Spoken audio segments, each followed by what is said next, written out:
Welcome, everybody, to the People You Should Know podcast Q&A section of the show. This is a new part of the show that Dave and I are super excited about. And this week, we have actually we have looked up some questions that we're going to ask one another. Neither one of us know what question we have looked up. We have no prep time. I mean, this is really off the cuff. But what we would really like to invite you as the audience to do is to leave questions either on any of our social channels. You can find them on heydouyouknow.com. Leave a question for us. We would love to answer your questions. It can be about business. It can be about entrepreneurship, but it could be about really anything. There's nothing that is really off limits, and we would love to answer your questions right here on the air. So today we are going to actually start with Dave and I asking each other. Again, we don't know what the other person has found for a question. We don't know what they're going to ask. Obviously, Dave and I have known each other for quite a while.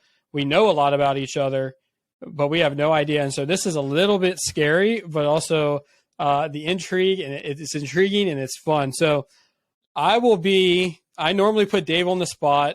If any of you remember, I asked him who he was in high school and how he was. I'm not going to do that. I'm going to let him go first, and I'll bite the bullet and go first. So, Dave, go ahead and take it away. So maybe we'll end up doing two questions. I'm going to give you just a totally off the cuff one to start with. Danny Ferry, you've been given an elephant. You can't sell it, and you can't give it away. What would you do with it?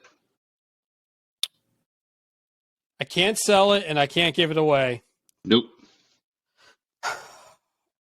All right, I'm going to answer totally transparent. I, as a kid, was a huge Curious George fan.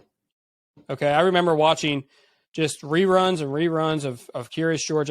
Back in the day when I was growing up, right, it was VHS tape, so you watched the 30 minutes or an hour, you rewound it, and one of the episodes that I remember was when Curious George went to the circus. And if I couldn't sell it, couldn't give it away, I'm riding that bad boy. I am riding that thing to work. I am riding it absolutely everywhere that I possibly can, exactly like Curious George did. And, I mean, like, there would literally be no other mode of transportation. And I think it would be awesome. In fact, you know, if somebody has an elephant and wants to bring it and let me ride that bad boy, I will show you exactly what that would look like. Right on, man. I would pay. I would pay to see you riding an elephant down through York, PA, on your way to the office. I would love to see that elephant parked at your office. That's the question is like, do you try to parallel park the elephant? Do you just, like, how does that work? Do you pull one ear to go back and one ear goes forward? Like, but either way, we would figure it out. I mean, but it would be awesome. That's good, man. That's good. All right. So do you have a second question, or do you want me to go with my question? Go with your question. All right, man. So I'm really excited about this one. Again, just a random question. And man, there's so many here that I have, but I'm going to ask this one. What's invisible but you wish people could see? Oh, man. So something that's invisible that you wish people could see. Okay.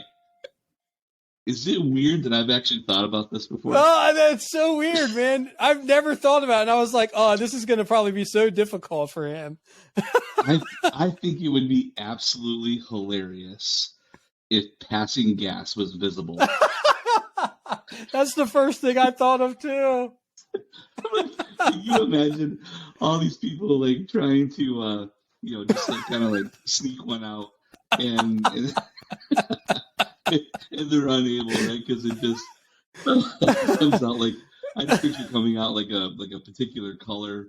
Probably. What color would it be? Yeah, what color do you have in mind? In my mind, it comes out orange. I don't know why, but it's toxic. This totally reminds me of like how badly I wish that like public pools had like the special stuff in there for when people peed in the pool. Yeah. So when people pee, it just instantly. That is so funny. Oh man, we were on the same track with that one. I absolutely agree. I think of green in my mind when I think of that, and you have orange, so that's awesome. Oh man. Whew. That would be funny. That would be funny. Well, okay, so last question for you, Danny.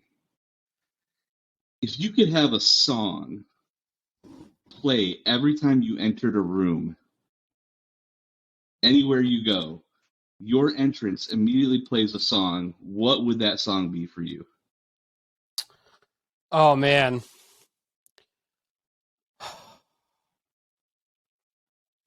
So I was just at a wedding this past weekend, and a part of me wants this song to be it, but I feel like I would kind of be like a little bit like stealing.